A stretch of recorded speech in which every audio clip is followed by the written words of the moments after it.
Oh man, nothing quite like a cup of premium coffee.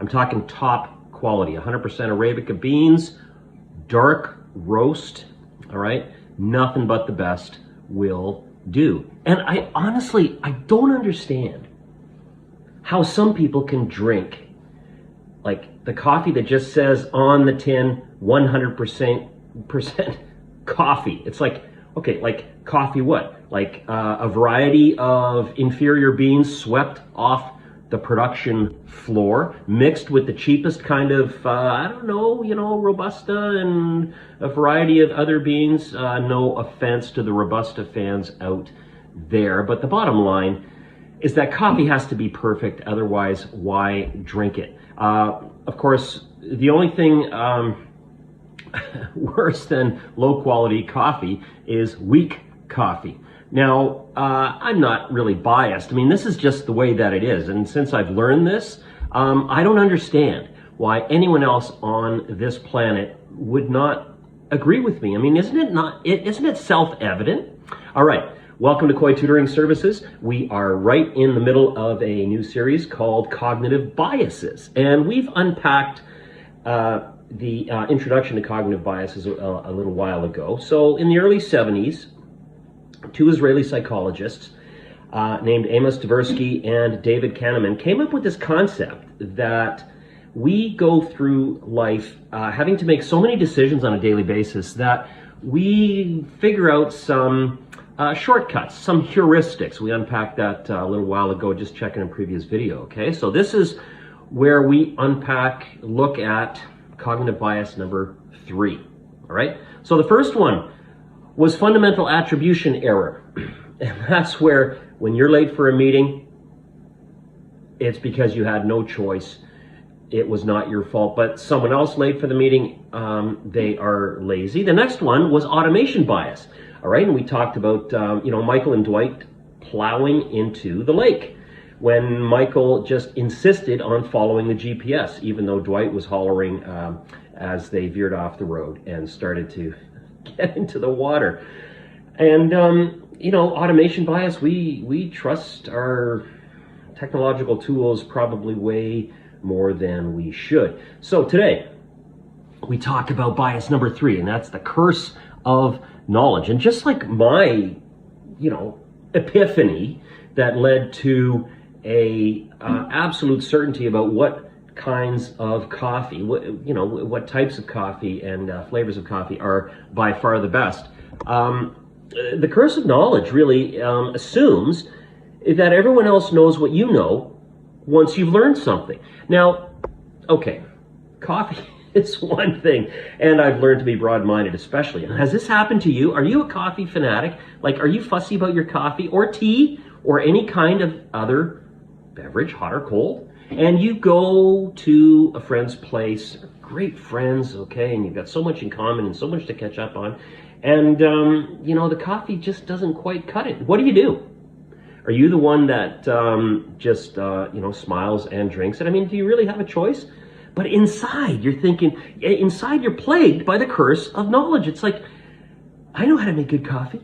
They always say when they come to our place how great our coffee is, and this is the best that they can make. Sometimes, we have people, generously giving us a cup of coffee or, like a coffee to go, right? A fast food coffee, and it tastes terrible, but they're just raving about it. Do they not have taste buds? What's going on? All right, curse of knowledge in broader context here, folks. I mean, those of us who are educators really, really struggle with this temptation to embrace the curse of knowledge, all right? Math teachers especially struggle with this because if you're a math teacher, you understand math, okay? You get it. Something clicked when you were in grade 5, 7, or 12, or whenever, and you pursued it in university, and it all just basically made sense. Maybe you had to work hard at it. Maybe it just came naturally. It's like a language you were born with. So you go through university, you go to teacher's college, and then you start to teach. And you teach human beings. They look normal. They look intelligent.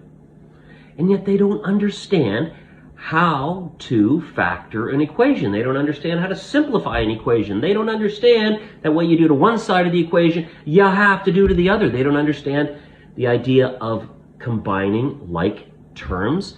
And the quadratic formula, no matter what, they don't place the numbers, they don't replace the variables with the numbers. I mean, it's so obvious. Now, big challenge. So then the question is, how do you take your knowledge that you've got locked in, and how do you step over that chasm of, that knowledge continuum?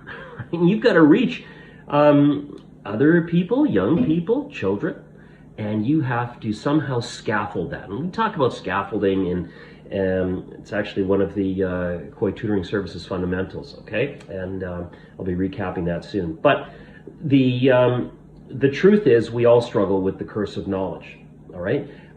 What about the last time you went to your mechanic? Did your mechanic explain something in incredible detail and express surprise that you couldn't follow what they were saying? How about you're at a parts desk and someone's explaining something to you and you lose the plot? Now, some of us maybe can follow all of those detailed steps, others not so much. And then what do? If someone is demonstrating the curse of knowledge and saying, oh, come on, like, it's so obvious, right?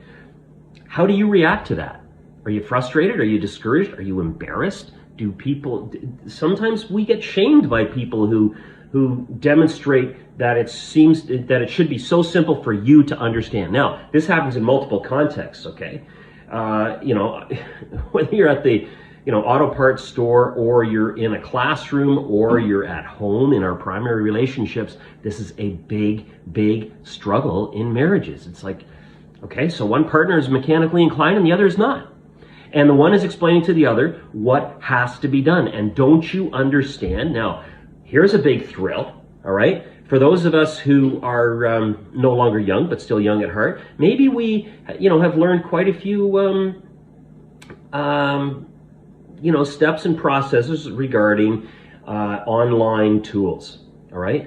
And this is a big challenge for me because I really embrace educational technology, and I'm helping people, including family members, and I have to understand that not everyone understands it the way I understand it, all right? And it's a big problem. So, wrapping up, curse of knowledge.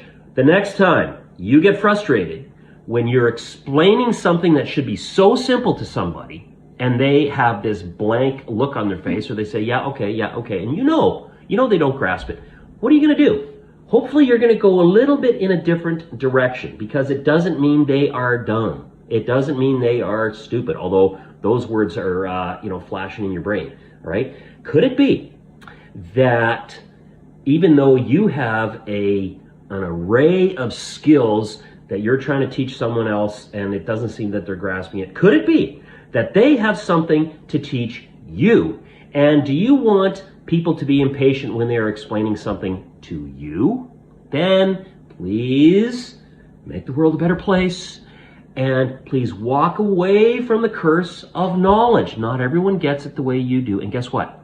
You don't get it the way some other people do. So be patient. Have a great day.